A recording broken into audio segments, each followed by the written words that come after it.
আসসালামু আলাইকুম প্রিয় শিক্ষার্থী বন্ধুরা, তোমরা সবাই কেমন আছো? আশা করি তোমরা সবাই ভালো আছো এবং পড়াশোনার মধ্যে দিয়ে যাচ্ছ। আজকে আমরা তোমাদের একটা যে টপিকস নিয়ে আলোচনা করেছি অলরেডি, কিন্তু আমার একটা ওয়াদা দেওয়া ছিল যে ওই টপিকসটি নিয়ে আর একটা আলোচনা করবো, সেটা হচ্ছে ট্যাগ কোশ্চেন। যেহেতু তোমরা যারা এসএসসি পরীক্ষার্থী, তোমাদের ট্যাগ কোশ্চেনে একটা ভালো মার্ক আছে, অর্থাৎ 5টা মার্ক আছে। ট্যাগ কোশ্চেনটা নিয়ে আমরা আলোচনা করেছিলাম সংক্ষিপ্ত, আজকে একটু বোঝার চেষ্টা করবো।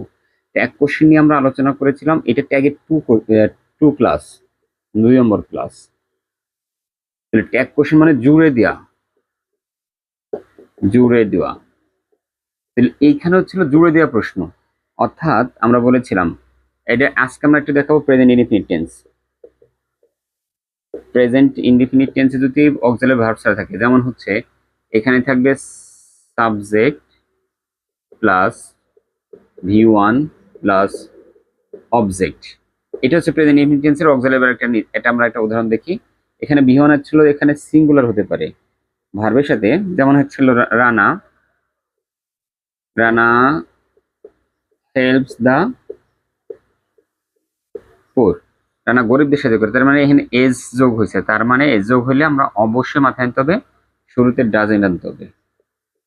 ডাজেন্ট হি, তার মানে এখানে ডাজেন্ট আসলো কেন? কারণ হেল্পস হয়েছে। আর যদি নেগেটিভ করা থাকে সেক্ষেত্রে আমরা বুঝবো they do not play well, তারা ভালো খেলে না। তাহলে এইখানে কিন্তু নেগেটিভ করার জন্য ডু দেয়া আছে, সুতরাং এখানে আমাদের কষ্ট কম। এখানে লিখতে হবে ডু ডু দে। আবার যদি অক্সিলারি ভার্ব না দেয়া আছে, যেমন হচ্ছিল উই রিড ইন ক্লাস 6, আমরা 6ষ্ঠ শ্রেণীতে পড়ি, তার মানে এখানে ভার্বের সাথে এস বাই এস দেয় না, এটা প্রেজেন্ট ইনডিফিনিট টেন্সে হতে হবে ডোন্ট উই। এই হচ্ছে প্রেজেন্ট ইনডিফিনিট টেন্সের স্ট্রাকচার। তাহলে পাস্ট ইনডিফিনিট টেন্সের স্ট্রাকচার আমরা কি দেবো? এটা প্রেজেন্ট, এটা পাস্ট ইনডিফিনিট। পাস্ট ইনডিফিনিট আমরা জানি সাবজেক্ট প্লাস ভি2 প্লাস অবজেক্ট। এখানে উল্লেখ্য যে ডিড হলো পাস্টের অক্সিলারি ভার্ব। তাহলে এখানে যদি হয়, যেমন হচ্ছিল the man went to Dhaka, লোকটি ঢাকায় গিয়েছিল, তার মানে এখানে ওয়েন্ট আছে, পাস্ট ইনডিফিনিট টেন্স বুঝবো, তাহলে এখানে হবে ডিডেন্ট হি।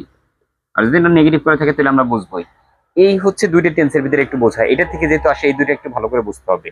আর বাদ বাকিগুলোর সাথে অক্সিলারি ভার্ব দেওয়া আছে, যেমন আমি একটা উদাহরণ দেখাই।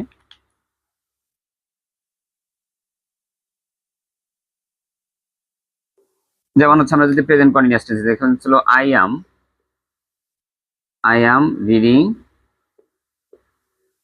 এ নভেল, আমি একটা নভেল পড়তেছি, তার মানে এখানে এম আছে, তাহলে এখানে হবে আর এন্ড আই। আর একটা যে বিষয়টা লাগবে সেটা ছিল ট্যাগ কোশ্চেন সবসময় কন্ট্রাকশন বসে, অর্থাৎ কন্ট্রাকশন কাকে বলে? পূর্ণাঙ্গ মিনিং এর ফুল, মানে একটা আদাবিধি মিনিং। যেমন আর নট রে আমরা এখানে লিখি আর এন্ড, ক্যান নট রে লিখি কান্ট, এরকম লিখতে হয় ট্যাগ কোশ্চেনে। সুতরাং এই বিষয়টা নিয়ে একটু তোমাদের ধারণা থাকা উচিত। যেমন হচ্ছে প্রেজেন্ট ফিউচার ইনডেফিনিট যদি হয়, যেমন we we shall go to abroad, আমরা বিদেশে যাব। তাহলে এখানে দিয়ে আছে শ্যাল, তাহলে এটাকে নেগেটিভ করতে হবে শান্টুই।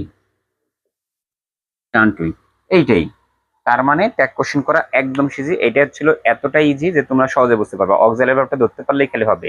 শুধু যে পাস্ট ইনডিফিনিট আর প্রেজেন্ট ইনডিফিনিটকে মনে রাখবা, আর প্রত্যেকটা ভার্বের সাথেই মানে আর অন্য টেন্সের সাথে কিন্তু অক্সিলারি ভার্ব দেওয়া থাকে, শুধু সেটাকে নেগেটিভ পজিটিভ করে দিলেই আমাদের ট্যাগ কোশ্চেন হয়ে যাবে, আর প্রোনাউন সম্পর্কে একটা ধারণা থাকবে। এইটাই হচ্ছে ট্যাগ কোশ্চেন, আর নাথিং এলস। আশা করি এই ক্লাসটা থেকে মোটামুটি একটা ক্লিয়ার কনসেপ্ট তোমরা পেয়েছো। তাই সবাই ভালো থাকবা, সুস্থ থাকবা, আল্লাহ হাফিজ।